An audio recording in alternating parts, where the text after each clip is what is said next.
اعوذ باللہ من الشیطان الرجیم بسم اللہ الرحمن الرحیم الحمد للہ رب العالمین والصلاة والسلام علی سید المرسلین وخاتم النبیین اما بعد۔ صحیح بخاری باب کتاب التفسیر، حدیث نمبر 4884، اردو ترجمہ۔ اللہ تعالیٰ کا ارشاد، جو کھجوروں کے درخت تم نے کاٹے۔ آیت میں لینا بے معنی نخلتا ہے، جس کا معنی کھجور ہے، جبکہ وہ اجوا یا برنی نہ ہو، یعنی کھجور مراد ہے۔ ہم سے قنیبہ بن سعید نے بیان کیا، کہا ہم سے لیث بن سعد نے بیان کیا، ان سے نافع نے اور ان سے عبداللہ بن عمر رضی اللہ عنہ نے بیان کیا کہ رسول اللہ صلی اللہ علیہ وسلم نے بنو نذیر کے کھجوروں کے درخت جلا دیے تھے اور انہیں کاٹ ڈالا تھا۔ یہ درخت مقام بویرہ میں تھے۔ پھر اس کے متعلق اللہ تعالیٰ نے آیت نازل کی کہ جو کھجوروں کے درخت تم نے کاٹے یا انہیں ان کی جڑوں پر قائم رہنے دیا، سو یہ دونوں اللہ ہی کے حکم کے موافق ہیں، اور تاکہ وہ نافرمانوں کو ذلیل کریں۔ حدیث نمبر 4885، اردو ترجمہ۔ اور جو کچھ اللہ نے اپنے رسول کو ان سے بطور فے دلوایا۔ ہم سے علی بن عبداللہ نے بیان کیا، کہا ہم سے سفیان بن عینیہ نے کئی مرتبہ عمرو بن دینار سے بیان کیا، ان سے زہری نے، ان سے مالک بن اوس بن حدثان نے، اور ان سے حضرت عمر رضی اللہ عنہ نے بیان کیا کہ بنی نذیر کے اموال کو اللہ تعالیٰ نے اپنے رسول کو بغیر لڑائی کے دیا تھا۔ مسلمانوں نے اس کے لیے گھوڑے اور اونٹ نہیں دوڑائے۔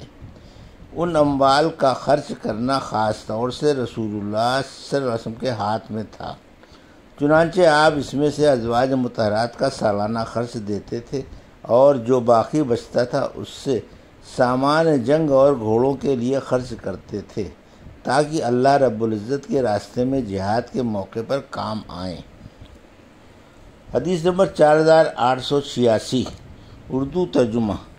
اللہ تعالیٰ کا ارشاد، اے مسلمانوں، اور رسول تمہیں جو کچھ دیں اسے لے لیا کرو، اور جس سے آپ صلی اللہ علیہ وسلم روکیں اس سے رک جایا کرو۔ ہم سے محمد بن یوسف بیکندی نے بیان کیا، کہا ہم سے سفیان بن عینیہ نے بیان کیا، ان سے منصور بن معتمر نے، ان سے ابراہیم نخعی نے، ان سے علقمہ نے، اور ان سے عبداللہ بن مسعود رضی اللہ عنہ نے بیان کیا کہ اللہ تعالیٰ نے گودوانے والیوں اور حسن کے لیے آگے کے دانتوں میں کشادگی کرنے والیوں پر لعنت بھیجی ہے کہ یہ اللہ کی پیدا کی ہوئی صورت میں تبدیلی کرتی ہیں۔ عبداللہ بن مسعود تعالیٰ کا یہ کلام قبیلہ بنی اسد کی ایک عورت کو معلوم ہوا جو یعقوب کے نام سے معروف تھی۔ وہ آئی اور کہا کہ مجھے معلوم ہوا ہے کہ آپ نے اس طرح کی عورتوں پر لعنت بھیجی ہے۔ عبداللہ بن مسعود رضی اللہ عنہ نے کہا، آخر کیوں نہ میں انہیں لعنت کروں جنہیں رسول اللہ صلی اللہ علیہ وسلم نے لعنت کی ہے، اور جو کتاب اللہ کے حکم کے مطابق ملعون ہے۔ اس عورت نے کہا کہ قرآن مجید تو میں نے بھی پڑھا ہے، لیکن آپ جو کچھ کہتے ہیں میں نے تو اس میں کہیں یہ بات نہیں دیکھی۔ انہوں نے کہا کہ اگر تم نے بغور پڑھا ہوتا تو تمہیں ضرور مل جاتا۔ کیا تم نے یہ آیت نہیں پڑھی کہ رسول اللہ صلی اللہ علیہ وسلم تمہیں جو کچھ دیں لے لیا کرو، اور جس سے تمہیں روک دیں رک جایا کرو؟ اس نے کہا کہ پڑھی ہے۔ عبداللہ بن مسعود تعالیٰ نے کہا کہ پھر آنا صلی اللہ علیہ وسلم نے ان چیزوں سے روکا ہے۔ اس پر اس عورت نے کہا کہ میرا خیال ہے کہ آپ کی بیوی بھی ایسا کرتی ہیں۔ انہوں نے کہا کہ اچھا، جاؤ اور دیکھ لو۔ وہ عورت گئی اور اس نے دیکھا، لیکن اس طرح کی ان کے یہاں کوئی معیوب چیز اسے نہیں ملی۔ پھر عبداللہ بن مسعود تعالیٰ نے کہا کہ اگر میری بیوی اس طرح کرتی تو بھلا وہ میرے ساتھ رہ سکتی تھی؟ ہرگز نہیں۔ حدیث نمبر 4887، اردو ترجمہ۔ ہم سے علی بن عبداللہ مدینی نے بیان کیا، کہا ہم سے عبد الرحمن بن مہدی نے بیان کیا، ان سے سفیان سوری نے بیان کیا کہ میں نے عبد الرحمن بن عابد سے منصور بن معتمر کی حدیث کا ذکر کیا، جو وہ ابراہیم سے بیان کرتے تھے کہ ان کے سے علقمہ نے اور ان سے حضرت عبداللہ بن مسعود رضی اللہ عنہ نے بیان کیا کہ رسول اللہ صلی اللہ علیہ وسلم نے سر کے قدرتی بالوں کے ساتھ مصنوعی بال لگانے والیوں پر لعنت بھیجی تھی۔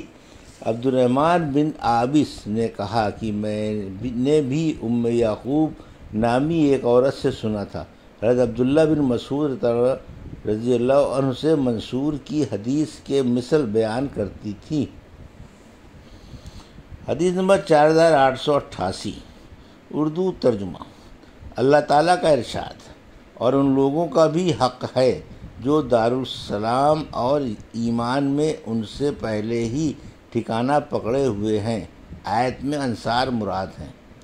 ہم سے احمد بن یونس نے بیان کیا، کہا ہم سے ابو بکر نے بیان کیا، ان سے حسین نے، ان سے عمرو بن میمون نے بیان کیا کہ حضرت عمر بن خطاب رضی اللہ عنہ نے زخمی ہونے کے بعد انتقال سے پہلے فرمایا تھا، میں اپنے بعد ہونے والے خلیفہ کو مہاجرین اولین کے بارے میں وصیت کرتا ہوں کہ وہ ان کا حق پہچانے، اور میں اپنے بعد ہونے والے خلیفے کو انصار کے بارے میں وصیت کرتا ہوں جو دارالسلام اور ایمان میں نبی کریم صلی اللہ علیہ وسلم کی ہجرت سے پہلے ہی سے قرار پکڑے ہوئے ہیں، یہ کہ ان میں جو نیکوکار ہیں ان کی عزت کرے اور ان کے غلط کاروں سے درگزر کریں۔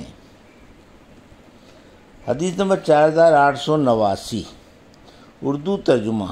اللہ تعالیٰ کا ارشاد، یعنی اور اپنے سے مقدم رکھتے ہیں آخر آیت تک۔ الخصاصہ کے معنی افاقہ کے ہیں۔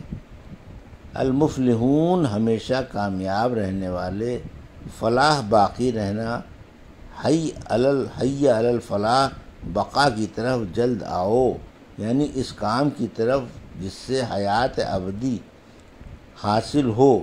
اور امام حسن بصری نے کہا، لا یجدو فی صدورہم حاجہ میں حاجت سے حسد مراد ہے۔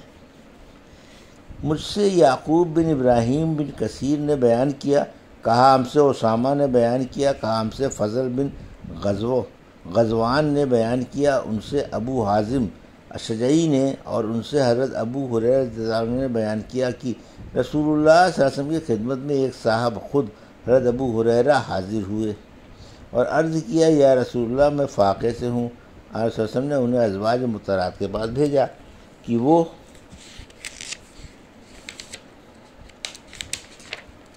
آپ کی دعوت کریں، لیکن ان کے پاس کوئی چیز کھانے کی نہیں تھی۔